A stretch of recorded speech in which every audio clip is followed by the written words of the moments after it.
Hey, and welcome to Equippers Church Sermon of the Week. My name is John Sparrow. I'm the lead pastor here at Equippers Church, and I'm so thrilled that you've chosen to tune in. This week we had a special guest speaker, and you got to know, as a church, we don't have random strangers stepping into our pulpit. We have friends whom we trust, and we believe carry a gift that adds value to us as a community. I believe the message you're about to hear will inspire you, encourage you, and equip you for life, no matter who you are or what you find yourself doing. If you'd like to find out more about our church and ways that you could partner with us, please visit equipperscc.com. God bless. Good morning, family. See, family, not guest ministry. I love that. I love that. Hey, thanks, team. You guys are awesome. It's going to be so exciting spending time. You can take your seats. It's going to be so awesome having time with you guys this week. And we're looking forward to being here for next Sunday as well. Or was I allowed to say that? I just did. So it's a real privilege to be here. I'm going to do my best to try and measure up to the announcements. Is that okay? Because I heard the announcements are the best part of the service. And so, good luck, John says. Hey, man, thanks. No, but it's a privilege to be here. Thank you for having Wayne and I. And it's been a couple of years. It's been a minute since we were here last. But like Pastor John says, we are global family. And so to come over here again just feels like stepping into the cousins' home, if you like. Does that make sense? Cool. But yeah, it's a privilege to be here. And I'm looking at the clock. There's no timer on it. No, but I will stick to time. And Pastor John, is it okay if I hand back to you at the end? Is that cool? We do have some resources with us, but John's going to mention those at the end as well. But yeah, as John said, Wayne and I run Equippers, the worship stream of Equippers College in Auckland. We've been doing that for 6 years and just saying Jack Motta needs to come. It's prophetic. Maybe it's not prophetic. Maybe it is prophetic. But we've had the privilege of having a number of people come through, Josh and Desra, Mez, Tim, a few years ago, and we love the chance to be able to input into these young people. And I think what John said was very high praise, but we never take it lightly, the chance and the privilege it is just to build into others' lives and to train and teach and worship, but just to walk alongside people. And so I hope you catch our hearts this week and this morning. I want to talk, it is Christmas season, and I love just where the worship went at the end there. Come let us adore him. So many people say, oh, that's that Christmas song, but it's a worship hymn. It's a worship song. Come let us adore him, Christ the Lord. And we all know, or maybe we know in our heads, that Christmas is about Messiah coming. It's about God touching earth. It's about God meeting us at our most vulnerable, beautiful point of need with the only answer, and that's Jesus.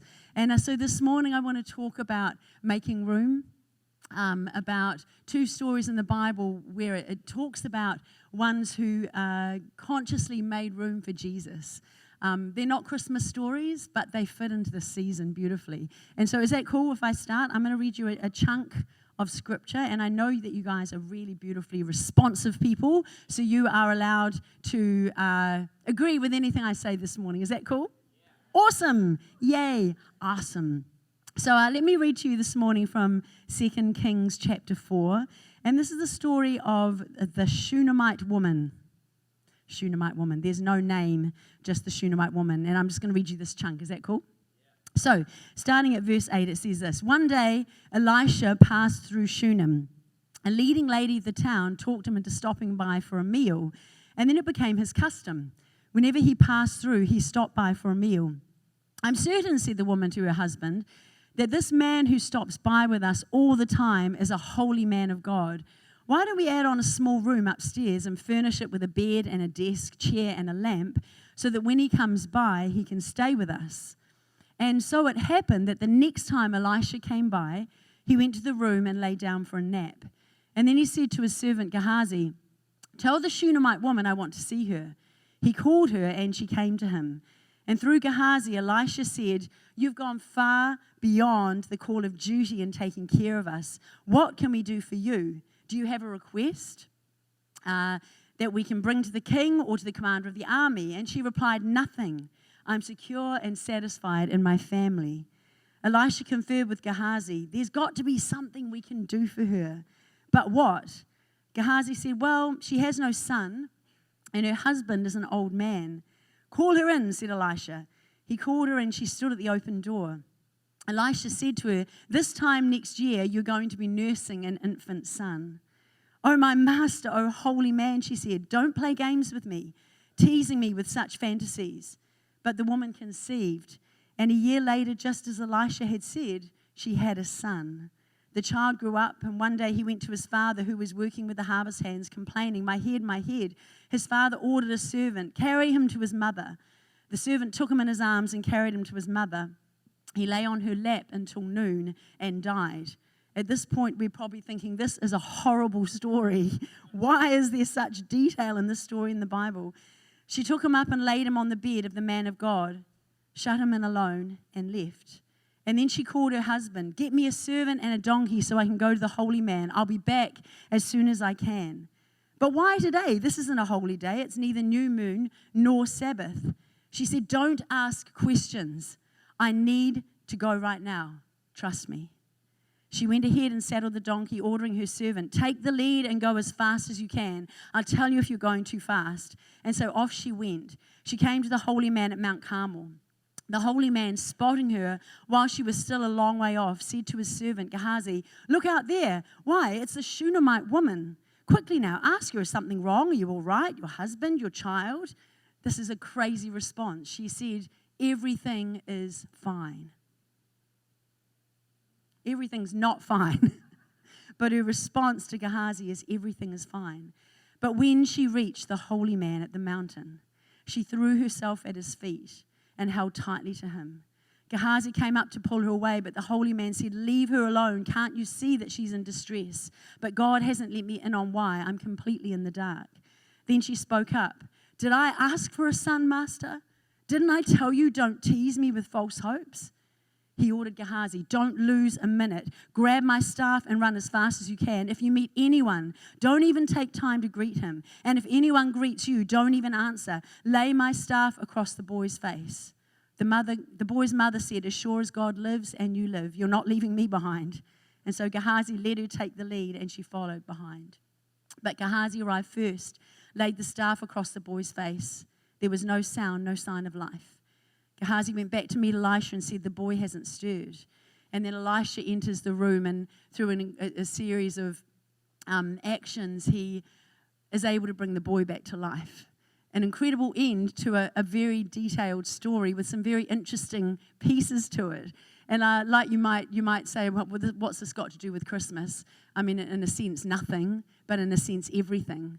Because this is about making room for Jesus. This is about making room for the presence of God. This is about making room for something that is so much bigger than ourselves, because we know that thing we've been waiting for is the only thing that can give us life and hope and peace and love and everything we need to live this life the way we were designed to live it. So the thing about this story that I love is that this woman is not named. Neither is her son, neither is her husband, and yet she was a leading lady in the town of Shunem. There are many other barren women talked about in the Bible who were named, and whose child, who was the miracle that came from barrenness, were also named. And we hear throughout the rest of Scripture about the story or the trajectory of their life. We hear about the result. But this woman, she is not named, her child is not named, which would suggest to me that this is not a story about the miracle that's come from barrenness. This is a story about a process. This is a story about something deeper. And while I'm sensitive here, because I know there are many who are walking maybe that journey of wanting a child and not having one, there are many here who have lost a child as well. And so I want to be sensitive in that. But I believe this story, because this woman is not named, is about something else. It's about her decision. It's about her preparation. It's about what she did to make room for God. It's about what she did to make room for God. Now, it's Jewish culture that the home was a place of fellowship. The home was a place where you invited people in. The Jews were very much, and still are, known for hospitality, generosity. The home, even at the fall of the temple after the time of Jesus, the Jewish home became the new temple. The Jewish home was where Sabbath was recognized, where so much of Jewish tradition and feasting and fellowship happens now in the home. But back in this time, this is in the time of Elisha, that this woman sensed something about Elisha. She sensed something about the holiness of God in this man. Now remember, this was a time before Jesus, so they weren't living in a habitational culture. They were living in a visitational culture. So the people of Israel at that time, they knew that the holiness of God would visit them, but they weren't indwelled with the presence of God. So the presence of God would visit them through people, or through the presence of the Holy Spirit would come at different times and visit them, but he didn't live in them. The difference between a visitational and a habitational culture. Aren't you thankful today that we live in a habitational culture? We live in a time where the very power, the same power that raised Jesus from the dead, lives in us, which means we have everything we need. And while that's amazing, sometimes it can make us a little bit complacent. We get a bit familiar with the presence of God. We can get a bit familiar with everything that's available to us just like that. Or maybe not, but maybe especially coming into this time of year when it's all about the busyness of Christmas and the busyness of the Christmas season, maybe we need to just set some time aside to make room and prepare. Prepare our homes, prepare our hearts for Messiah.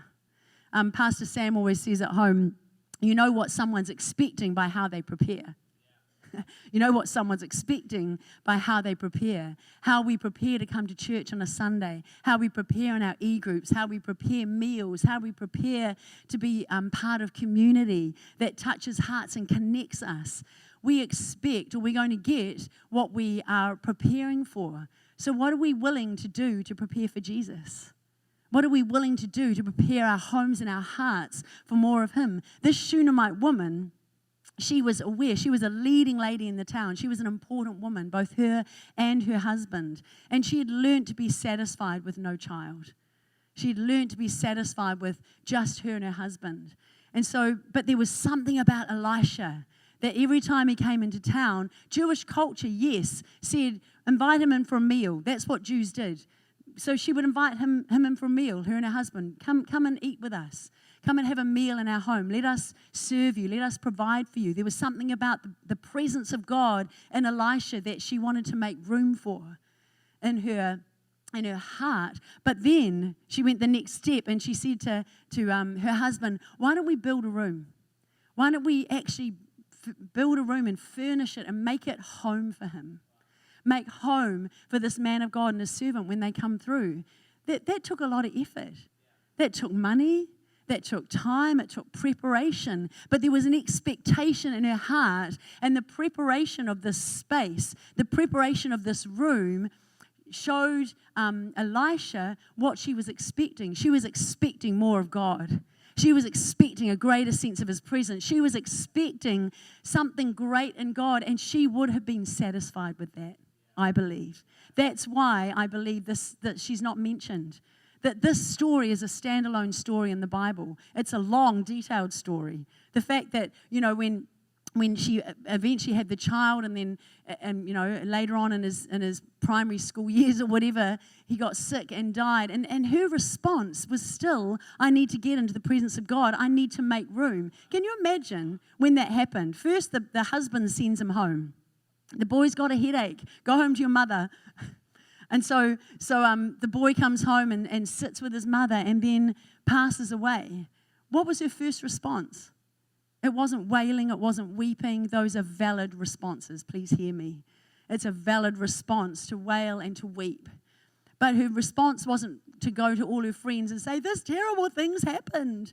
Her response was, I've got to get into the presence of God.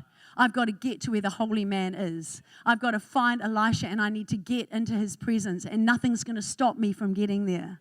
And so she was making room again. She was making room. She had been satisfied. And now the cherry on the top was she had a child. And then the unthinkable thing happened. The child passed away. Her first response, I've got to make room in my heart. I've got to get to where the presence of God is. And so that's what she did. And, she meets her husband. Her husband's like, why are you going to see the holy man? It's not a feast day. It's not a holy day. Why today? And her response to him was, don't ask questions. You'd think she would tell her husband. Her husband had sent the boy home sick. You'd think he'd be wanting to know. And her first response was, don't ask any questions, just trust me. This woman knew what the presence of God meant.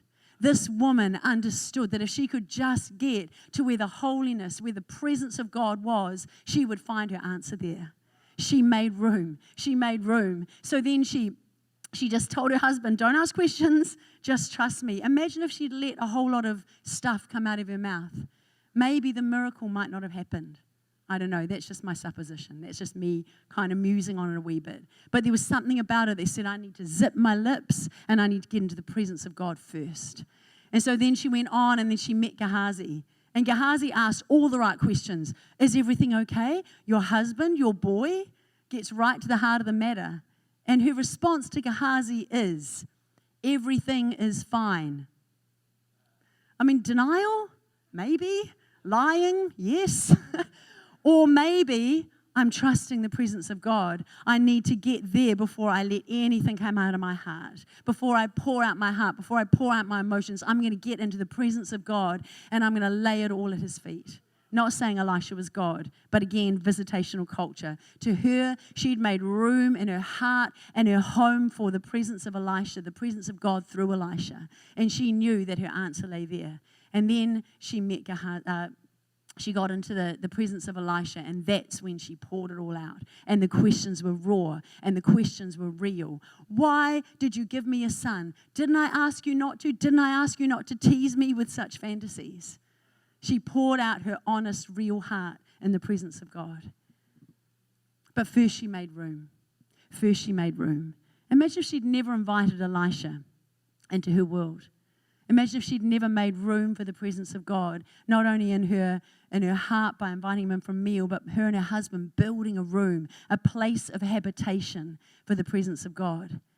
Can you see how this really is a Christmas story? God's asking us to make room. In the busyness, in the midst of whatever we're walking through, will we make room for him? Will we make room for him? You know what you're you know what you're expecting by what you're preparing for. I remember being pregnant with our daughter and not having any idea what it was going to be like. You know, I was, to be honest, a little bit scared. I'm like, what is this? You know, I was ready in my mind to have a child, but at the same time, I was so not ready. And so, like, I would have dreams about giving birth to children fully clothed with teeth, like adults. They say you have weird dreams when you're pregnant, but these were weird, man. Like, I never once gave birth to a baby in my dreams, although I did have a dream the other night. It was a newborn baby. Grandchildren? Not yet. But yeah, I remember being like preparing. We prepared a room for the baby. We prepared in our hearts. We dreamed. We thought about it. We really mused on this little one coming to live with us. And I remember one stage thinking, it's like a boarder is coming to live in our house. I don't know if you have boarders, like you take people into board with you. Does that happen here? Yeah. So it's like someone's coming to rent a room. What if I don't like her? And I remember the moment she was born, looking in her little face and crying and just saying, I know you. Because I'd made room, I'd prepared, and I knew what I was expecting, even though in my natural mind it was a bit messed up. As soon as she was born and I looked at her, I know you. You're my child. So there was an expectation because we had prepared. The way we prepared showed what we were expecting. And so then the other story, this is again, it's not a Christmas story, but let me just pull it up here. But this is the story of a man who climbed a tree. That's not that one, just a minute. Chat amongst yourselves for a second and say, you look beautiful this morning, or handsome, or both, whatever. Okay. So the second story is in Luke chapter 19, and it's the story of Zacchaeus. I love this story. Again, it's not traditionally a Christmas story, but it's a story that tells a lot about the state of a man's heart. Then Jesus entered and walked through Jericho. There was a man there, his name Zacchaeus. the head tax man and quite rich. He wanted desperately to see Jesus, but the crowd was in his way. He was a short man and couldn't see over the crowd. So he ran on ahead and climbed up in a sycamore tree so he could see Jesus when he came by. And when Jesus got to the tree, he looked up and he said, "Zacchaeus, hurry down. Today is my day to be a guest in your home." Or in another translation it says, "I must be a guest in your home today." Zacchaeus scrambled out of the tree, hardly believing his good luck, delighted to take Jesus home with him. Everyone who saw the incident was indignant and grumped. What business does he have getting cozy with this crook? Zacchaeus just stood there, a little stunned. I love that. You can picture it, eh? Zacchaeus just like, whoa, I just wanted to see Jesus, and now he wants to come to my house. He stammered apologetically, "Master, I give away half my income to the poor, and if I'm caught cheating, I pay 4 times the damages." That's a big claim. Jesus said, "Today is salvation day in this home. Here he is, Zacchaeus, son of Abraham. For the Son of Man came to find and restore the lost." Again, a beautiful picture. Zacchaeus was a rotten man. Zacchaeus was a tax collector, one of the chief tax collectors. The Jewish religious people saw him as a crook, as a cheat, as a liar, as an extortionist. He was a bad man in their eyes. But there was something about Zacchaeus that wanted to see Jesus. There was something about Zacchaeus that had to make a physical space to be able to see him. He'd heard the stories. He'd heard the rumors. He'd heard about Jesus doing miracles. And somehow he knew he was coming to town. And he could see the bustle, Jesus walking along with all the religious people around him, and they're talking. But he's a short man. He's vertically challenged. And he can't see Jesus above the crowd. He can't see him. And so he knows he wants to get close to him. I don't know what it was. You know, we read in hindsight about Jesus and but this is Jesus who just blew into the scene and was a complete anomaly, a complete surprise, a complete contradiction to everything the Jewish people expected. I love that about Jesus. He's never what we expect. He's always what we don't expect. And yet when we have an expectation of him, he never dissatisfies us. He always meets that. And so Zacchaeus hears about Jesus and he's heard about him and he's like, "He's coming to town, I need to see him." But can you imagine? He knows what people think of him. He knows what the religious people and the other Jews think of him. So he's not just going to bustle straight into the crowd and push through the people to get close to Jesus. There's shame involved here. There's embarrassment. There's I know people don't like me. So maybe if I can just get a vantage point that's above all of that. Maybe if I just make room, a bigger vista, a greater viewpoint, a different perspective, a bigger perspective where I can see Jesus from a different place. Maybe if I can just make room. And so he runs ahead. And even that, the dignity of a Jewish man running, he ran like a kid, and he runs ahead and he sees a tree up ahead and he scrambles up the tree. There's a lack of dignity in that even. But he doesn't care because he just wants to see Jesus. He just wants to see Jesus. And so he scrambles ahead and he climbs up the tree and he can see him and he can hear the talk and he's part of it while not having pushed his way through. But he's viewing from a bigger platform, from a higher perspective. And he just wants to see him. He's not necessarily expecting anything, just wants to see him. But Jesus gets to the tree. I think there was a lot of bustle around Jesus. I don't think Jesus saw Zacchaeus run on ahead. But there was something at the bottom of that tree that he was sensing. Was it faith? I think it was. Was it an expectation that was drawing him, just like the woman who touched Jesus' cloak with the issue of blood? And he said, "Who touched me?" In a crowd of bustling people. Who touched me? Everyone was touching him, but someone touched him. Someone touched his cloak because they were desperate for a miracle. So maybe Jesus got to the bottom of the tree and he sensed faith up in that tree. Maybe he sensed a desperation. Maybe he sensed love and something in the heart of this man who'd made room to see him. And so he looks up and he says, Zacchaeus, come down from the tree. I'm coming to your place for dinner. Oh man, I love that. Do you know what I love about these two stories? Zacchaeus is named. The Shunammite woman wasn't named, which again was about the process. But Zacchaeus was named. Zacchaeus, Jesus knew his name. Jesus didn't change his name. There were so many that Jesus said, Simon, you are Simon, which means a reed, but you will be called Peter, which means a rock. Jacob, this is who you are, but you will be named Israel. Abram, you'll be named Abraham. Sarai, your name will be Sarah. So many people he renamed to align their destiny and their identity with what he said about them. But he called him Zacchaeus. I don't know if you know this, but Zacchaeus means pure. I love that. Zacchaeus means pure. Jesus looked at Zacchaeus' heart, and in the midst of his extortion, in the midst of his trickery, in the midst of his robbery, in the midst of everything that the Jewish people said he was, Jesus called him pure. And he looked up and he said, pure Zacchaeus, son of Abraham, come down from the tree because I'm coming to dinner at your house tonight. Zacchaeus made room.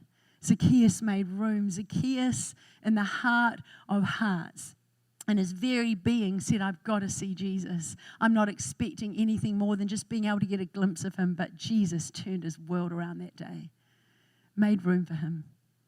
Zacchaeus made room for him, and Jesus came on. And again, like I said, the Jewish custom of eating, being in someone's home was the most intimate thing.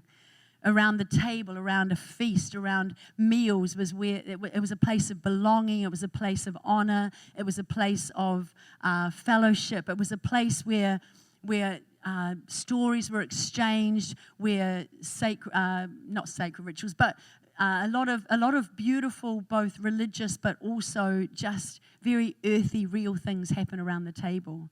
And the Jewish people knew that the home was the center of all of that. Of intimacy, of fellowship, of life, of freedom, of joy.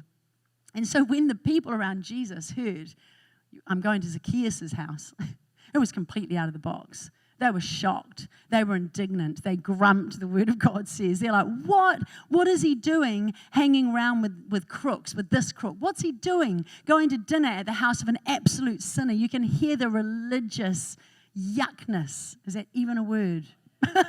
Yuckness. You can hear the religious garbage in it. These religious, self-righteous, pompous people who were so familiar with Jesus. They were walking with him. They should have known better. They should have understood that Jesus was everything outside of the box. And so when Jesus said, I'm going to Zacchaeus' house, they complained. Do you know what I love about this story? Again, this is me kind of musing on it a wee bit. I love the fact that Jesus didn't answer them. He didn't say, be quiet, I'm going to his place. He just kept his eyes on Zacchaeus, and Zacchaeus kept his eyes on Jesus. And the turn in Zacchaeus' heart at that point, he was astonished, he was humbled, he was amazed, and there was an instant change. I give away half my money, and anyone I've cheated, there was a lot of risk in that because anyone can come up and say, hey, you cheated me, hey, you know, but he was saying, if I've cheated anyone, I'll pay it back 4 times over. And Jesus said, salvation has come to this man today. Salvation has come to this house today. Zacchaeus made room for Jesus. The Shunammite woman made room for Jesus. I think about Mary, the mother of Jesus, who when the angel encountered her, her response was, be it unto your handmaiden as you say. This is maybe a 12, 14-year-old girl, engaged to be married, being told that she is going to be the mother of the Messiah. As a virgin. We've all heard stories about, or sermons or messages on this whole thing, but that would have been terrifying. But she made room, and it says Mary treasured these things in her heart, and she just basically surrendered her will to his, made room, and the privilege of being the mother of the Messiah. Her cousin Elizabeth, another barren one, when her and Zacchaeus heard that they were going to have a baby. Zacchaeus was on priestly duty that day in the temple. And the angel appeared in the Holy of Holies to Zacchaeus and said, the prayer you have been praying is being answered. You're going to have a baby. And the translation of that thing that the angel said, your prayers have been answered, basically means the prayer that you stopped praying. Elizabeth and Zacchaeus had been praying and praying and praying for a baby, and then they were well past childbearing years, and they stopped praying. They stopped praying for the miracle. But then they made room. Zacchaeus didn't believe it. He was struck dumb, couldn't speak until the birth of John the Baptist, the forerunner of the Messiah. But Elizabeth went away, and she treasured all this. She stored this up. She sung a song of worship. She made room in her heart to carry the forerunner of Jesus. What an amazing story. But like I said, Jewish culture was that you made room. You made room for strangers when people were coming through. When people were coming through for holy days and festivals and that sort of thing, people always open up their homes, even to strangers. People would say, come, you can have lodging with us. Come as you're coming to the festival. We'll feed you. It was just a very natural part of Jewish culture. And so how ironic it is that when Mary and Joseph went it was the census, went to sign in, and there was no one that would open up their home to them. She's carrying the Messiah. She's pregnant, about to give birth, and all they could find was a stable. All they could find was an inn with animals. And we look at that and think, what a crazy place for the King of Kings to be born. And that day and age where it was such a part of their culture to make room, no one was able to make room for the King of Kings. And yet, I think, how like Jesus to be outside of the box. He wanted to go against all convention, all tradition, all religious expectation, even cultural expectation, and say, I'm going to be born in the most unexpected place because I want to break you out of your convention, your tradition, your religious posturing, your cultural ideas. I'm going to break you out of those, and I'm going to be born in the most lowly of place, something you're not expecting, so that you can see who I truly am. So this morning, Wayne, are you able to come up, babe? I'm going to hand back to Pastor John, but I want to encourage you this morning. Make room for Jesus. Whatever that looks like for you, even if it's a time thing, make room for him. Spend time with him. Worship him. Worship the King. Don't wait till you understand everything about him to worship him, because guess what? You never will. You'll never know everything there is to know. That's the mystery and the wonder of Jesus. But like the Shunammite woman who said, I've got to get room. I've got to make room in my home and my heart for more of his presence. Make room for his presence. This Christmas season, make room for his presence. Don't get so caught up in the busyness, even the joy and the fun of Christmas. I love Christmas. It's my favorite. It really is. But there's something about just making room for Jesus in the midst, because he really is the reason.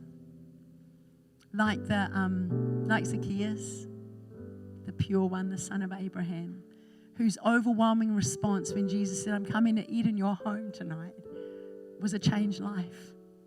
That's the best response we can give him. That's the best response we can give him. There's a beautiful song called Make Room by Jonathan Mcreynolds. And we'd love just to sing that for you real quickly now. And just then as Pastor John comes back up and wraps up this morning, make room for Jesus. Why don't you close your eyes?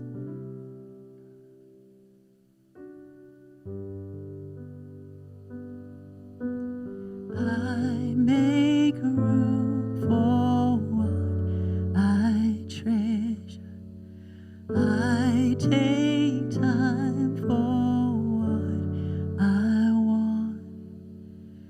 I choose my priorities.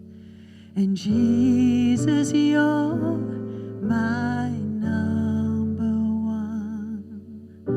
So I will make room for you. I will prepare for two, so you don't need to feel you can live here. Come live in me.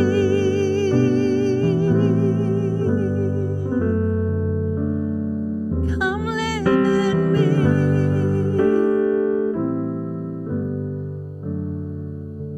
Oh, Jesus. I make room for what I treasure. I make time for what I want. And I choose my priorities. Jesus, you're my number one. I will make room for you. I will prepare for two, so you don't need to feel you can't live here. Please live in me. I will make room for you. I will prepare for two, so you don't need to feel you can't live here. Please live in me.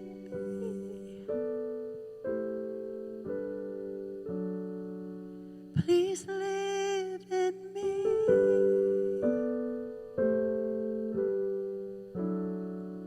Please live in me. Well, I pray that you are feeling encouraged, inspired, and equipped to take on whatever you may be facing in this life. And hey, why don't you consider joining us? We meet every Sunday at the Clark Center in Arroyo Grande at 10 a.m., and it's always a good time. We'd love to have you with us. And for any more information, ways you can partner with us, please visit equipperscc.com. God bless.